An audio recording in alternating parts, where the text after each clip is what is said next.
Welcome back. A Chinese delegation set to meet and talk tariffs with Commerce Secretary Howard Lutnick today, along with U.S. Trade Representative Jamieson Greer in Washington.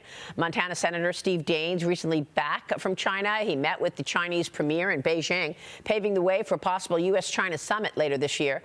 The senator pressed Chinese officials, telling them they need to stop the flow of fentanyl precursors, not simply slow them down. Joining me now, the man himself, Montana Senator Steve Daines, just back from China, member of the Senate Foreign Relations Committee. Senator, good to see you.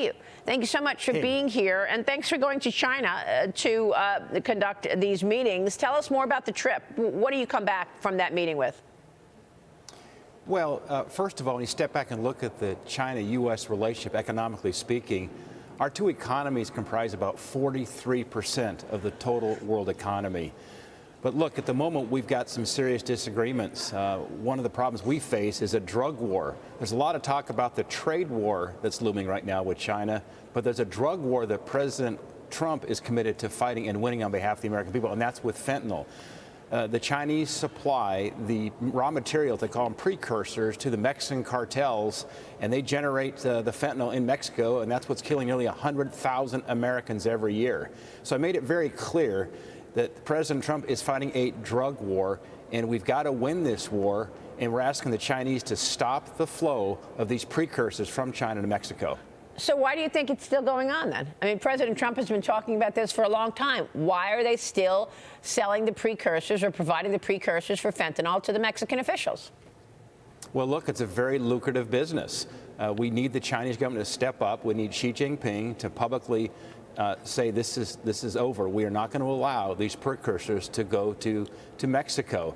They have the capability to do that. It's been talked about a lot, but it is now time for action. It's time for results. You know, President Trump is a result-oriented, action-oriented president. That's what we need the Chinese to do. They've got to take action. They've got to stop the flow, not slow it down, stop the flow of these fentanyl precursors into Mexico and to a certain degree Canada as well. Well, Senator, there's so much more, though, right, between the U.S. and China, and we understand what the CCP has been doing, stealing intellectual property for decades, surveilling the United States.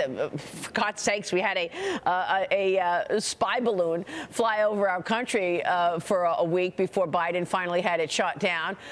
You're talking about propaganda from all of their, propaganda sites. So what about all of that? Did you get any answers from them?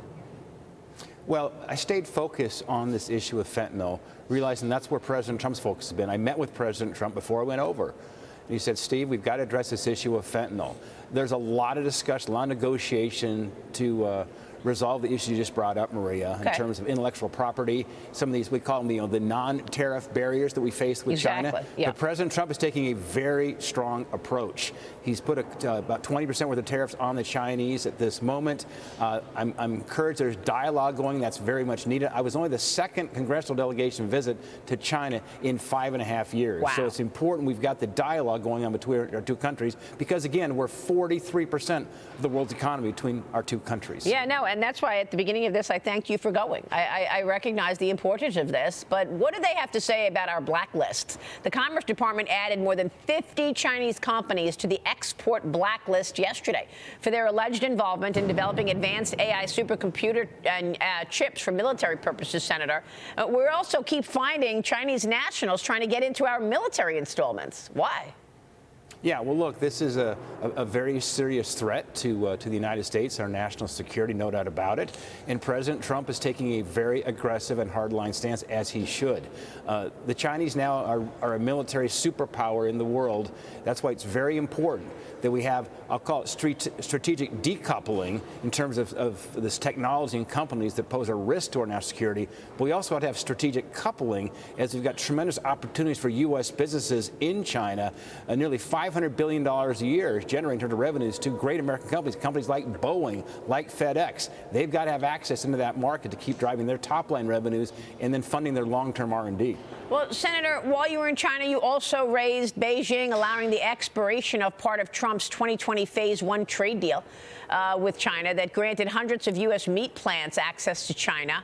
Now, they never finished doing what they promised they would do. So I think when President Trump first came in, a lot of people said, well, look, they still have to complete the trade deal, which they stopped buying our agriculture under Biden. Doesn't the CCP or China begin on the back foot as it is with tariffs because they never even completed what they promised they would do with President Trump in the first term? Absolutely. In fact, 5.5 years ago, it was Senator then David Perdue, who will soon be the U.S. ambassador to China, and myself were there in Beijing negotiating that Phase 1 trade deal with then Vice Premier Liu He. They've fallen way short on that Phase 1 trade deal. And so that'll be an important part of negotiations going forward with the Chinese.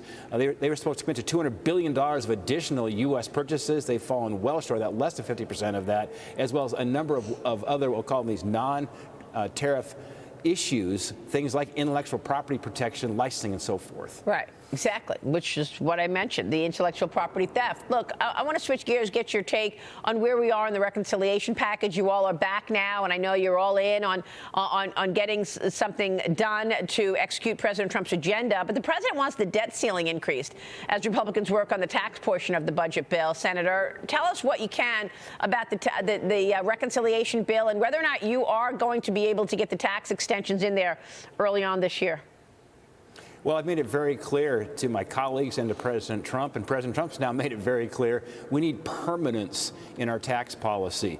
We're facing a $4.5 trillion tax increase the first of the year if Congress doesn't act. We've got to take that off the table going forward. That's why, as we put together this tax bill, it needs to be made permanent. Remove the uncertainty that Congress places on the private sector, which reduces capital expenditure as well as hiring because they don't know what Congress is going to do.